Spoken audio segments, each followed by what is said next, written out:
തന്നില്ല, ചെറുപ്പും തന്നില്ല, ചെറുപ്പിന്റെ പൈസയും തന്നില്ല. സുമേഷ് ചേട്ടൻ പണ്ടേ വിടായി പവനാണോ തരിക എന്ന് പറയുന്നുണ്ട്. ഭയങ്കര നന്മകൾ ഉണ്ടാവും കൊടുത്താലെന്ന് പറയുന്നുണ്ട്. ഇന്ന് നല്ല തേപ്പൂട്ടിയാണ് ഫസ്റ്റ് പ്രൈസ്. തേപ്പ് പെട്ടി കണ്ടല്ലോ, നല്ലപോലെ തേക്കാം.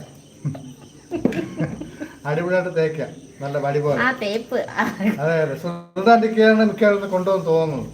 സുൽത്താൻഡിക്കാകുമ്പോൾ ഫസ്റ്റ് സാധനമാണ്, അടിപൊളി സാധനമാണ് തേപ്പ് പെട്ടി.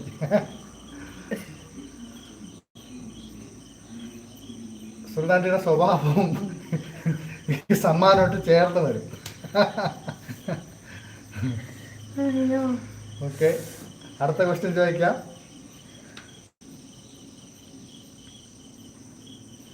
മഞ്ഞക്കണിക്കൊന്ന കൊമ്പിലേ മണിക്കൂടെങ്ങു പോ, മഞ്ഞക്കണിക്കൊന്ന പൂവിലേ. തേപ്പ് കിട്ടിയതാണ്, ഒരിക്കലല്ല. എന്നെ അങ്ങനെ ആർക്കും തേക്കാൻ പറ്റില്ല. ഞാൻ അങ്ങനെ തേച്ചിട്ടുമില്ല, എന്നെ ആരും തേക്കാനും പറ്റത്തില്ല. ഓക്കെ, കുഞ്ഞിക്കിളി പെണ്ണു പാടും